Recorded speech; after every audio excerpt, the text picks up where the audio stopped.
Saanko vauva synnytyksen jälkeen heti syliin? Saat vauvan syliin heti synnytyksen jälkeen, jos vauvan vointi sallii niin.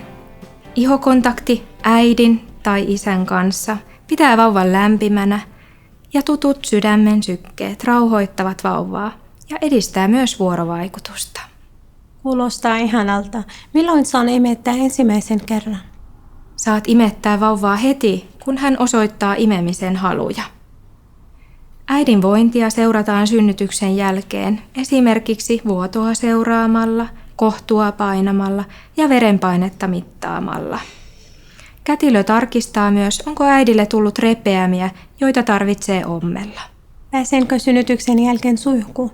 Pääset käymään vessassa ja suihkussa synnytyksen ja ensi-imetyksen jälkeen.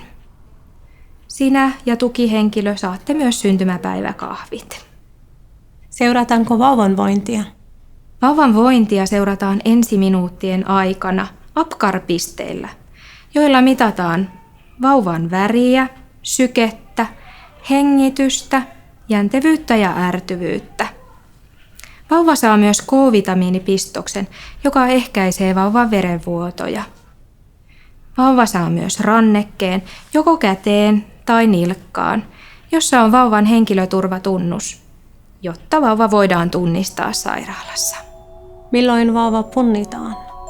Ensi-imetyksen jälkeen vauva punnitaan, hänen pituus mitataan ja lämpö myös.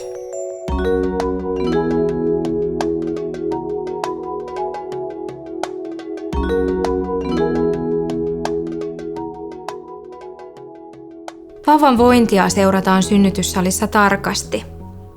Joskus vauva tarvitsee seurantaa lasten osastolla. Pestäänkö vauva synnytyksen jälkeen? Vauva voidaan vanhempien toiveesta pestä synnytyksen jälkeen. Pesemistä ei usein suositella, sillä vauvan iholla on kinaa, joka suojaa vauvaa. Vauva voidaan pukea synnytyksen jälkeen, mutta suositeltavaa olisi, että vauva saisi olla ihokontaktissa 6 tunnin ajan. Saako vauvasta ottaa valokuvia? Äidistä ja vauvasta saa ottaa valokuvia, kunhan kuvissa ei näy henkilökuntaa.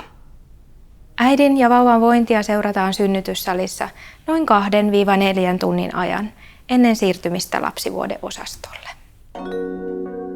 Yleensä Suomessa synnytetään alakautta. Joskus äidin tai vauvan hyvinvointi edellyttää sektiota. Sektiosynnytyksen jälkeen äidin vointia seurataan heräämössä tai synnytysosastolla.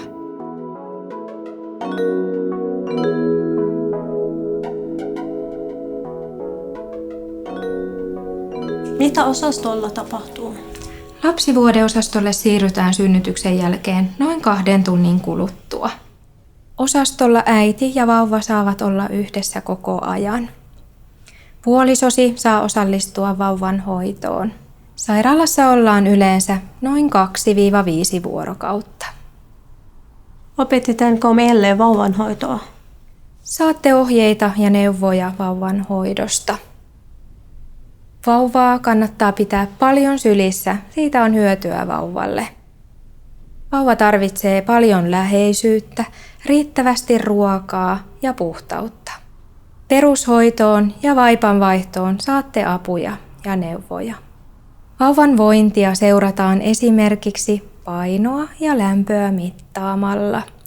Tarvittaessa vauvalta voidaan ottaa verinäytteitä kantapäästä. Vähän jännittää imetys. Äidin oma rintamaito on parasta ruokaa vauvallesi. Imetykseen saat osastolla apua. Kyllä se siitä lähtee sujumaan. Luotat vaan itseesi. Mitä jos vauva onkin lasten osastolla? Silloin sinun kannattaa lypsää rintojasi, jotta vauvasi saa sinun maitoa. Vauvan voinnin mukaan voit imettää häntä myös lasten osastolla. Seurataanko äidin vointia? Äidin vointia seurataan myös osastolla.